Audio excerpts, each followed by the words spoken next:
कि अक्षा, फरा से मैं पूछना चाह रही थी, लेकिन आपसे पूछती हूँ। कराची में आप जो हैं वो इस केस को, और आपकी मुलाकात भी हुमैरा असगर से थी।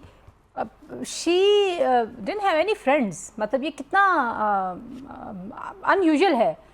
हम तो यहाँ पे जो घर में बैठी हुई औरतें, उनकी इतनी दोस्तियाँ होती हैं, जो बाहर नहीं जाती, जिनकी कोई नौकरी नहीं होती, मोहल्ले में उनकी दोस्तियाँ होती हैं, या बचपन की उनकी दोस्तियाँ होती हैं, जो फ़ोन पे कम से कम राब्ते की हद तक हमेशा ज़िंदगी में उसका हिस्सा रहती हैं। आप देखें तंजीला कि what was more shocking for me कि जब उनके पेरेंट्स को रीच आउट किया कि इतने टाइम से जो है एक आपकी बेटी जो है राब्ते में नहीं थी, तो आपने क्या पता करने की कोशिश नहीं की कि वो किन के साथ रह रही है, उसके फ्रेंड्स कौन है, उसका फ्रेंड सर्कल क्या है, कि आपने राब्ते की कोशिश की?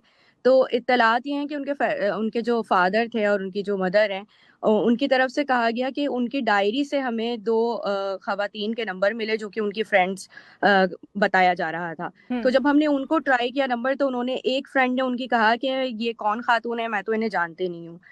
दूसरी खातून ने जो है फोन उठाया और उन्होंने कहा कि मेरी तो उनसे अरसे से बात नहीं हुई। अब आप देखें कि अलमिया यह है कि एक इंसान जो 2021 से इंडस्ट्री का पार्ट रहा है, उन्होंने काफ़ी ज़्यादा काम जो है वो थिएटर पर किया। उसके बाद उनकी फिल्म्स भी आई हैं, रिसेंटली भी एक बहुत बड़ी फिल्म में उनके थोड़े से सीन्स जो है वो नज़र आए हैं। और इसके अलावा उनके 2023 में भी एक प्रोजेक्ट ऑन एयर था, उसके अलावा भी वो काम कर रही थी। लेकिन किसी को जब हमने रीच आउट किया और पूछा कि भाई आपकी कब बात हुई, आप लोग उनके साथ के लोग लोग थे, तो डेफिनेटली कभी ना कोई टेक्स्ट एक्सचेंज होता होगा आपस में। तो सबके सब यही कह रहे थे कि काफ़ी टाइम से वो हमारे राब्ते में नहीं थी। इनफैक्ट जब हमने इस चीज़ को थोड़ा सा और ब्रॉडली इन्वेस्टिगेट करने की कोशिश की, तो एक स्टाइलिस्ट दानिश मकसूद जो हैं, उनके साथ उनका लास्ट शूट पता चला, और उसमें भी दानिश ने बड़ी इंटरेस्टिंग बात बताई कि ये अक्टूबर की बात है और 2 अक्टूबर को उनका राब्ता हुआ था। शूट्स के हवाले से ही बात हो रही थी, उन्होंने व्हाट्सएप पर काफ़ी पिक्चर्स वगैरह देखी जो शूट्स की थी। सराहा के काफी अच्छा शूट हुआ है, लेकिन 2 अक्टूबर के बाद दानिश ने उनको जब दोबारा फॉलो अप के लिए, क्योंकि वो कोलैबोरेशन करते हैं पोस्ट वगैरह के लिए, तो जब वो कोलैबोरेशन उन्होंने एक्सेप्ट नहीं किया, तो उन्होंने दोबारा रीच आउट किया कि क्या ऐसा हुआ है कि हुमैरा जो है वो रीच आउट नहीं करी, क्योंकि शी वॉज वेरी प्रोफेशनल। जहां तक हमें पता चला है, वो कभी इस तरह नहीं करती थी कि शूट्स हो जाएं और उसके बाद वो रिस्पॉन्ड ना करें। तो दानिश ने बताया कि रीच आउट करने के बावजूद उनका कोई जवाब नहीं आया। ये बात है 7 अक्टूबर की। वो कह रहे हैं कि 7 अक्टूबर के बाद से जो है, 2 अक्टूबर के बाद से हमने उन्हें 7 अक्टूबर को रीच आउट किया, लेकिन उनसे बात नहीं हो सकी। 20 अक्टूबर उन्होंने अगेन रीच आउट किया और जानने की कोशिश की कि क्या मसला है, क्यों ये जवाब नहीं दे रही है, या क्या XYZ प्रॉब्लम्स है, बट उनकी तरफ से कोई ऐसा रिस्पॉन्स नहीं आया। तक जो इन्वेस्टिगेशन हो रही है, अपेरेंटली लग रहा है कि कोई ऐसी कोई क्रिमिनल इन्वॉल्वमेंट नहीं है।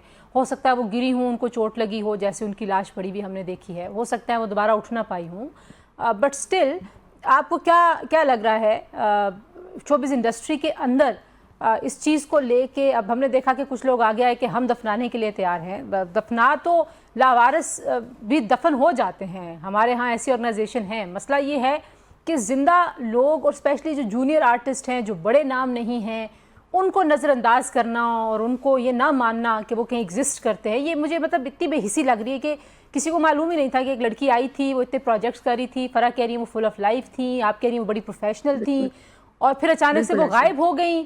एग्जिस्टिंग एक एक इंसान है, नॉन एग्जिस्टेंस में चला गया, nobody bothered.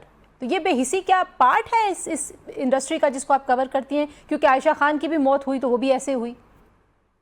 Tanzila, it's a very dark world. यहाँ पर हमें जो लोग हमें दोस्त नजर आ रहे होते हैं, एक्चुअली वो हमारे दोस्त नहीं होते। सो उनका फ्रेंड सर्कल भी काफी महदूद था, जितनी मेरी इंफॉर्मेशन इस वक्त मुझे मिली है।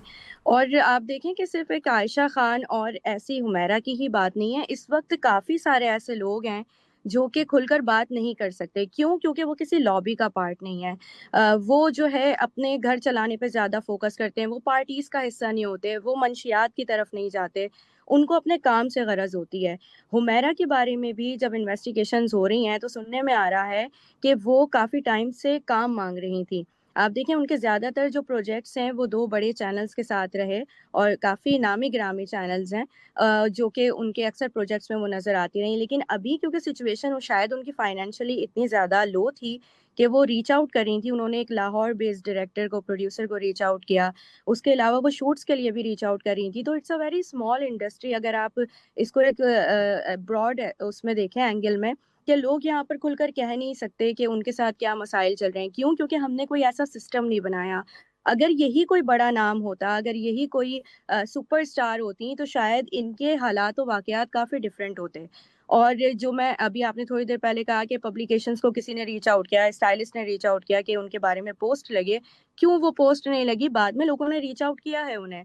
लेकिन उस वक़्त किसी ने तवज्जो इसलिए नहीं दी क्योंकि वो इतना बड़ा नाम नहीं थी।